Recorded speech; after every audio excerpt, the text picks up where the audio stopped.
La scène se joue à Amiens, un soir de mai 1993.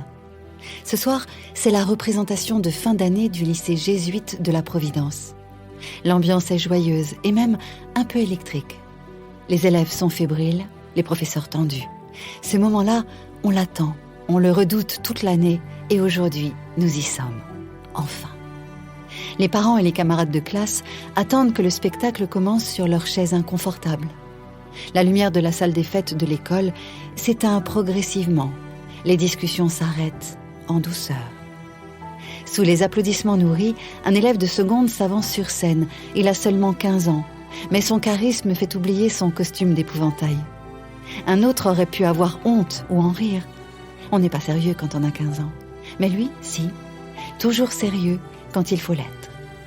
Emmanuel prend son temps, l'espace et la scène entière pour déclamer les belles phrases de Jean Tardieu. La prestance de ce jeune homme éblouit la salle, mais une personne en particulier le trouve absolument incroyable. Professeur de français, passionnée de littérature, Brigitte avait déjà remarqué ce brillant jeune homme 1 an plus tôt, et c'est elle qui l'a poussé à intégrer cet atelier théâtre qu'elle dirige avec passion. Podcast Story. Brigitte Trogneux est issue d'une grande famille de chocolatiers très réputés dans la région depuis 3 générations, notamment pour les macarons d'Amiens, un petit biscuit gourmand, rond et jaune, au miel et aux amandes. Née dans cette famille bourgeoise le 13 avril 1953, elle apparaît comme un miracle, la cerise sur le gâteau. Après 5 grands-enfants déjà prêts à quitter le nid, voici un dernier enfant à gâter pour Jean Trogneux et son épouse, Simone Pujol. Ils ne s'en privent pas. Brigitte grandit en étant aimée, choyée, sans doute bien plus libre que ses aînés qui s'amusent avec cette petite sœur qui pourrait être leur propre enfant. Du haut de ses 8 ans, en avril 1961, Brigitte ne comprend pas tout de suite ce qu'il se passe quand on vient la chercher à l'école bien avant l'heure prévue. Elle voit bien que sa maman a pleuré, que son papa est bizarre. Et puis, on lui explique, comme on peut, l'inexplicable. Tôt ce mercredi-là, Marie-Vonne, la sœur aînée de Brigitte, et Paul, son mari, quittent leur domicile pour aller à Paris. 60 km plus tard, il est alors 8h45, le brouillard ne se lève pas. En face d'eux, un semi-remorque venu des Pays-Bas arrive à contresens. Ils ont à peine le temps d'avoir peur. Les 2 amoureux sont tués sur le coup, ainsi que leur enfant à naître.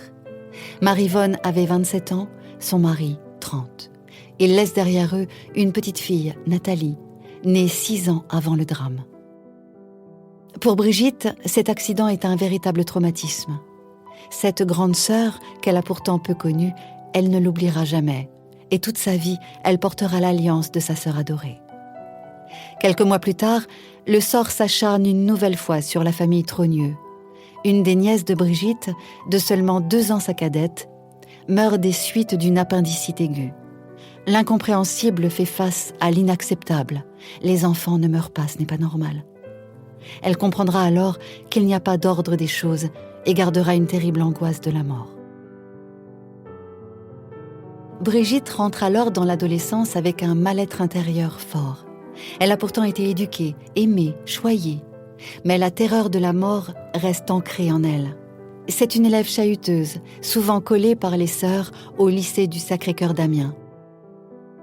Jeune femme à l'esprit critique affûté, on ne lui fait pas rentrer des choses dans la tête sans qu'elle y croie. Parfois insolente, impertinente, elle ne baisse jamais les yeux devant personne. Elle s'amuse avec ses amis à dérober les habits des garçons dans les vestiaires pendant les cours de sport. Jeune fille très populaire et confidente du lycée, elle joue les facteurs avec les lettres d'amour de ses amis. Gentiment rebelle, elle est la seule à oser porter des bottes rouges ou des jupes courtes en hiver. Elle apparaît souvent sociable, joyeuse et pétillante, gracieuse sur les patins à glace qu'elle arbore pour l'équipe de patinage artistique d'Amiens. Mais au fond, elle se sent triste et jamais vraiment à sa place.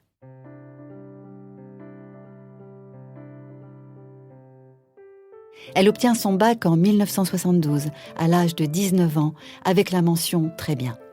Forte de cette réussite, elle poursuit ses études pour finir en beauté avec un mémoire consacré à l'amour courtois, qui lui offrira une maîtrise de lettres. C'est la première des filles de sa famille à faire des études supérieures. Voilà encore ce qui la distingue de ses aînés. En parallèle de ses années étudiantes et à l'aube de ses 20 ans, elle rencontre André-Louis Auzière, d'un an plus âgé. Un homme calme, gentil, homme d'affaires et de chiffres quand elle est femme de lettres. Elle l'épousera à 21 ans, pas vraiment par amour passionné, mais parce qu'à l'époque, c'est comme ça. Et elle devient mère 1 an plus tard. Naissent Sébastien en 1975, Laurence en 1977 et Tiphaine en 1984. La naissance de son premier fils est révélatrice. Elle est enfin à sa place, mère et aussi femme. Ce jour-là, c'est une nouvelle naissance. Le papillon sort de sa chrysalide. En 1982, Brigitte s'essaie quelques années à un premier travail, attachée de presse, avant de suivre son mari en Alsace, quand ce dernier est nommé directeur de la Banque française du commerce extérieur. La famille s'installe rue des Coquelicots, à Truchtersheim, une charmante bourgade située à une vingtaine de kilomètres de Strasbourg. Brigitte décide de rester auprès de ses enfants pendant une dizaine d'années. Elle qui a toujours voulu fonder une famille, la voilà comblée. Elle les voit grandir et devenir des jeunes, respectueux, brillants. C'est sûr, pour elle, ils seront avocats, médecins ou même politiciens, qui sait. En 1986, après la naissance de sa fille Tiphaine, dernière de ses 3 enfants, Brigitte a 31 ans et des envies de reconversion professionnelle. Devant l'école des enfants, elle en parle à d'autres mamans d'élèves. Coup du destin, l'une d'elles a une idée. « La direction diocésaine cherche des profs, tu devrais postuler ?» lui lance-t-elle. Elle reprend alors son cartable et le chemin de l'école pour y enseigner latin et français au collège protestant Lucie Berger de Strasbourg. Ici, elle se découvre une vocation. Apprendre, faire découvrir, ouvrir les esprits. Elle découvre ce métier de professeur avec fougue. Brigitte Auzière adore la fragilité des adolescents, leur tendre et douloureuse fêlure qui lui rappelle ses propres blessures d'enfance. Elle est charismatique, dynamique, rock'n'roll. André, son mari, est toujours d'un calme olympien et d'une discrétion à toute épreuve. Comme par esprit de contradiction, Brigitte se met en avant dans sa vie citoyenne. Dans leur village, elle reprend en main la tradition du méchoui local et le transforme en vrai fiesta entre voisins. Elle est toujours entourée d'amis et accepte chaque défi qui lui est proposé. En 1989, elle se présente à l'élection municipale de Truchtersheim. Brigitte Auzière présente une liste sans étiquette, Truchtersheim demain. C'est elle qui mène les choses, imprime les tracts, rédige les propositions, même si elle n'est pas en tête de liste, et ce, avec un entrain communicatif. Le programme ne fait pas des mules. La droite et la gauche sont encore trop fortes pour laisser passer le centrisme. La vie politique de Brigitte s'arrête là, pour le moment. Tout au long de sa carrière d'enseignante, elle sera très appréciée de ses élèves. C'est une professeure atypique, qui entretient une relation presque amicale avec les jeunes adolescents qui l'entourent. Avec certains, elle échange des messages cachés dans une trousse. Avec d'autres, elle prend l'apéro, toujours prête à écouter leurs histoires et leur donner des conseils. Avec Madame Auzière, c'est autre chose. C'est pas un cours ordinaire. On n'est plus dans une salle de classe, on est au spectacle. Elle m'a fait prendre confiance en moi, diront ses anciens élèves, tous unanimes sur ce personnage atypique. Une sorte de Robin Williams dans le cercle des poètes disparus. On l'imagine bien déclamer des vers en talons et perfecto de cuir, debout sur une table pour faire découvrir Voltaire, ou Hugo, ou Jean Tardieu. Quand le couple revient s'installer à Amiens, Brigitte Auzière intègre le lycée jésuite de la Providence. En plus de ses cours de français, elle décide de prendre la tête d'un atelier théâtre. Elle adore voir éclore ces ados parfois timides ou mal dans leur peau. À l'aide d'exercices et de bienveillance, ces ateliers les transforment et il n'est pas rare que certains tombent amoureux de la quadragénaire. Cette année, sa première fille, Laurence, entre en seconde, dans le même lycée que sa maman. La jeune fille lui raconte ses journées de cours, ses nouveaux amis, et plaisante sur ce jeune Emmanuel, qui est différent de ses autres camarades. « Maman, il y a un fou dans ma classe, il sait tout sur tout », lui dit-elle. Et c'est vrai que le jeune Emmanuel Macron ne passe pas inaperçu, et ce depuis ses plus jeunes années. Intelligent, cultivé, charismatique, ils sont nombreux à dire de lui qu'il est promis à un brillant avenir. Dans les couloirs du lycée, Brigitte n'a pas de mal à repérer le jeune fou dont parlait sa fille. Il a 3 livres sous chaque bras et une aura se dégage de lui et des nombreux jeunes qui l'entourent. L'image est rare. Un élève modèle, admiré par ses professeurs, mais qui apparaît aussi être très apprécié par ses camarades de classe. Au détour d'un couloir, elle lui propose de s'inscrire à son atelier théâtre. Le sourire d'Emmanuel est éclatant. Bien sûr, il sera là. Le jeune fou lui fait l'effet d'une tornade. La connexion intellectuelle entre l'adolescent et la quadragénaire est immédiate. Quand d'autres écoutent Jordi, lui dévore Madame Bovary, le roman préféré de sa prof de théâtre. Quand il s'avance dans son costume d'épouvantail, elle le trouve incroyable. Un si jeune homme avec autant de charisme, elle n'a jamais vu ça. En septembre 1993, l'année scolaire reprend, avec son lot de nouveautés, d'excitation, d'anxiété pour certains. Emmanuel, force de proposition, expose à Brigitte son idée. Il a lu cet été ce qui ferait un magnifique spectacle, l'art de la comédie d'Edoardo De Filippo. Il y a seulement 2 personnages. Mais s'ils travaillent ensemble, disons 1 fois par semaine, en dehors des heures de cours, alors peut-être qu'ils pourraient jouer ce spectacle à 17. Elle n'hésite pas une seconde. Le rendez-vous est pris. « Voyons-nous tous les vendredis soirs chez moi », dit Madame Osière, habituée à inviter des élèves chez elle pour prendre l'apéritif. Et tous les vendredis, Emmanuel court, le cœur battant, les 200 mètres qui séparent la maison familiale de la maison de Brigitte. Et tous les vendredis, Brigitte se sent de plus en plus fébrile à l'idée de retrouver cette connexion qu'elle partage avec ce jeune homme si beau, mais si jeune. Parfois, leurs mains se frôlent et son cœur s'emballe. Elle voit dans les yeux d'Emmanuel la passion, la fougue, la jeunesse, la force. Elle voit l'univers, les planètes, la Voie lactée, le Big Bang. Alors elle ne regarde plus ses yeux. Oui, des étudiants sont déjà tombés amoureux d'elle. C'est normal quand on fait travailler des jeunes sur leurs émotions. Et puis, elle n'a pas de mal à comprendre un complexe d'Oedipe un peu tardif, un transfert sur une professeure atypique. Oui, elle a déjà vu dans leurs yeux la passion, l'admiration, parfois même de l'amour sincère. Oui, elle a déjà eu affaire à des déclarations enflammées de jeunes gens, auxquelles elle répondait avec un sourire et une caresse sur la joue en disant « merci ». Mais jamais encore, elle n'avait ressenti quoi que ce soit pour le moindre d'entre eux. Jamais même l'idée que ça puisse arriver ne lui avait traversé l'esprit. Aujourd'hui, c'est différent.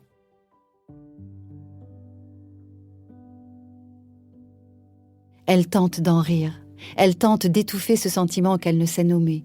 Elle tente d'enfermer ses envies sous une chape de plomb.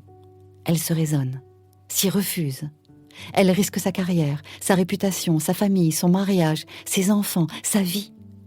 Elle risque même la prison. Pourquoi ? Pour un garçon qui l'oubliera aussi vite ? Elle est trop vieille, pas si belle, il est jeune, brillant, il a la vie devant lui, il est promis à un grand avenir. Elle ne sera pas une nouvelle Mrs. Robinson, non. Il n'y a rien à tirer de cette passion qui grandit en elle. Elle ne brisera pas sa vie et son cœur pour un adolescent. Mais dès qu'il est là, elle se sent vivre, elle se sent vibrer. À ses côtés, tous ses sens sont en éveil. Elle se sent presque animale. Elle ressent les odeurs, les couleurs, les pores de sa peau, ses poils qui se dressent à chaque rapprochement. Elle tremble s'il les fleure. Elle fond si leur peau se touche. Et puis un jour, en fin de session d'écriture, au moment de se dire au revoir, ils restent tous les 2 absorbés par le regard de l'autre. Un peu trop longtemps. Emmanuel est le premier à se rapprocher. De ses yeux, il demande. De ses yeux, elle accepte. Leur premier baiser fait éclater leurs 2 cœurs. La passion les consume. Mais brusquement, Brigitte ferme la porte sur le visage rayonnant du jeune homme. Elle ne sait plus si elle doit rire ou pleurer, vivre cette histoire ou tout quitter et disparaître à tout jamais. Elle décide de faire comme si de rien n'était, d'oublier. Elle range la midinette sous sa carapace de femme forte. Talons et perfecto, elle revient en cours le lundi avec la conviction que c'était un petit écart de rien du tout, une minute d'égarement. C'est sûr, la prochaine fois, elle ne craquera pas. Elle n'a plus 16 ans, elle. Elle sera bien capable de garder ses distances. Mais les jours passant, elle se surprend souvent les yeux dans le vide, le sourire aux lèvres, le cœur battant. Ce cœur qu'elle avait oublié durant toutes ces années, qui n'avait guère battu que pour ses enfants. Voilà maintenant qu'il a envie de sortir de sa cage thoracique, qu'il lui donne envie de pleurer, de rire, de vomir, de mourir d'amour. Les secondes, les minutes, les jours passent, et vendredi revient, et Emmanuel aussi. Il la regarde comme la 7e merveille du monde, il la regarde comme un diamant. Elle fait semblant de ne pas voir, de ne pas être troublée. Elle se concentre sur le texte d'Eduardo De Filippo, mais il approche sa main et elle est prise de vertige et s'abandonne à sa bouche. Les rumeurs vont vite dans les petits milieux et les jeunes de l'atelier voient bien ce qui se trame entre l'étudiant et la professeure. Ils voient les mains qui se frôlent sous la table. Ils voient les regards. Ils sentent l'électricité, la connexion. Ils ferment les yeux. Ils ne s'en offusquent pas. Les garçons envient un peu Emmanuel, qui a réussi ce que chacun n'osait fantasmer, et personne n'a de doute sur le peu de temps que durera cette relation vouée à l'échec. Les parents d'Emmanuel sont ravis de voir leur fils s'épanouir. Ils voient bien qu'il est amoureux. Il passe tout son temps chez les voisins et leur fille, Laurence, est vraiment charmante. Ils en feront leur belle-fille avec un plaisir non dissimulé quand ils auront l'âge de se marier. Mais un jour, le scandale éclate. Une lettre anonyme est arrivée au domicile des Osières. Adressée à André Louis, elle lui annonce la tromperie, la honte, l'humiliation. Sa femme, la mère de ses 3 enfants, se tape un petit jeune, un ami de sa fille, même pas majeur encore. La prof se tape l'élève. Il garde son sang-froid, mais son ego s'effondre. Avec des sueurs froides, il revoit les soirées passées devant la télévision quand Brigitte et Emmanuel travaillaient dans la bibliothèque de la maison familiale. Il revoit les sourires, les gestes qu'il prenait pour maternels et qui prennent un tout autre sens aujourd'hui. Malgré tout, il n'est pas homme de scandale. Il inspire, il expire, prend une valise, ses affaires et quitte le domicile sans plus d'explication. Les parents d'Emmanuel apprennent à leur tour l'histoire d'amour insensé que vit leur fils. Après avoir passé un savon à leur adolescent, ils vont sonner chez les Osières. Ça ne peut plus durer. Cette histoire est indécente et indigne de nos 2 familles. Brigitte s'effondre. Elle est amoureuse. Bien sûr, elle connaît l'humiliation. Elle sait que tout ça n'est pas raisonnable. Mais le cœur a ses raisons. Et elle leur explique qu'elle ne peut pas. Elle ne peut plus se passer de lui. Que ça ne durera sans doute pas toute la vie, mais que cette histoire folle, elle doit la vivre. Jusqu'au bout. Au lycée de la Providence, il est dit qu'on passera cette histoire sous silence, que l'été finira bien par éteindre les flammes. Emmanuel est envoyé à Paris, loin de cette femme et de cet amour indécent. Son excellent parcours scolaire lui permet de faire sa terminale dans le lycée Henri IV à Paris. Au moment de se quitter, en lieu et place d'au revoir, il lui murmure « Brigitte, quoi que vous fassiez, je vous épouserai. » À Amiens, Brigitte est maussade. Les rumeurs vont bon train. Les badauds malveillants crachent sur la vitrine de la chocolaterie familiale. L'année passe. Brigitte doit supporter les reproches incessants de ses frères et sœurs, la disparition un à un de ses amis et continuer à protéger ses enfants, victimes collatérales de sa passion. Mais les mauvaises langues n'auront pas raison de leur couple naissant. Loin des yeux, loin du cœur, n'est pas un adage qui convient à ces 2 amoureux. Emmanuel ne prête guère attention aux jeunes filles de son lycée, son cœur est toujours à Amiens. Brigitte n'en revient pas de la ténacité de son jeune amant. Ce n'était donc pas une lubie, une amourette anecdotique, mais bien une véritable histoire d'amour. Quelques mois plus tard, quand Emmanuel, bac en poche, revient rendre visite à ses parents, il est clair. J'aime toujours Brigitte, si vous comprenez tant mieux, sinon tant pis. Pendant plusieurs années, ils vivront leur histoire à distance. Emmanuel fait de brillantes études à Paris, Sciences Po puis l'ENA, et Brigitte, toujours professeure à Amiens, le rejoint un week-end sur 2. Les années passant, leurs proches se rendent compte que ce couple atypique est finalement logique. Brigitte et Emmanuel partagent une grande connexion intellectuelle et malgré leur écart d'âge, Brigitte est parfois plus dynamique, plus folle, plus sociable que le jeune Emmanuel.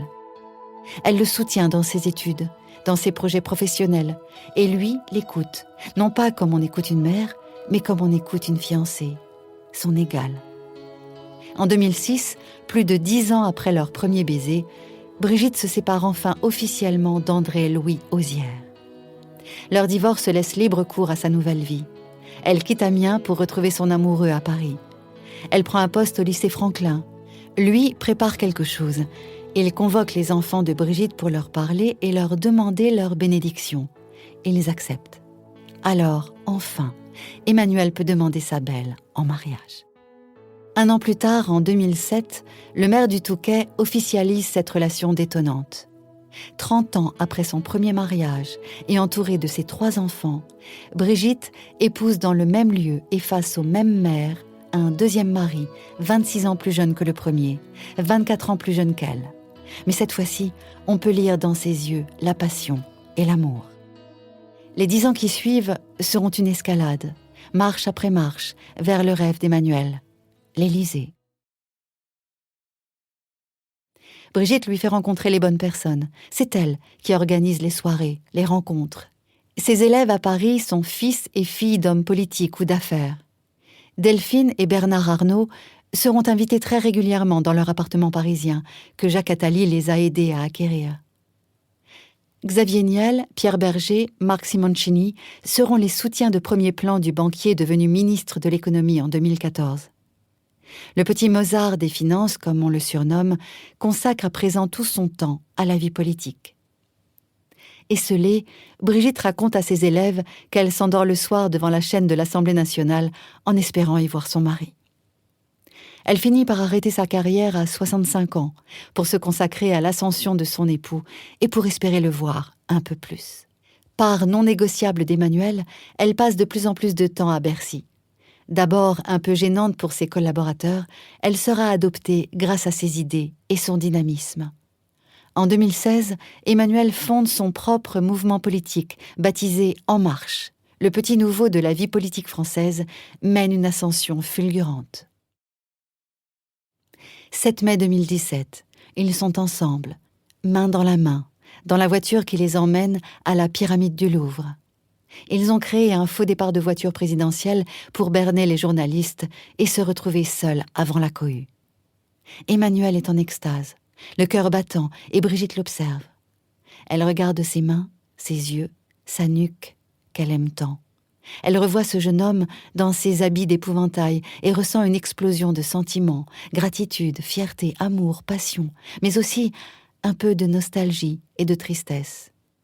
Pour la première fois, Brigitte devra partager son mari avec une autre femme, la France. Podcast Story. On a tous une histoire à écouter.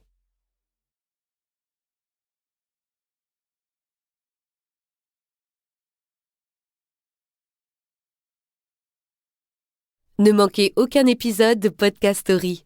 Abonnez-vous et mettez 5 étoiles sur Podcast Addict, Amazon Music ou Spotify.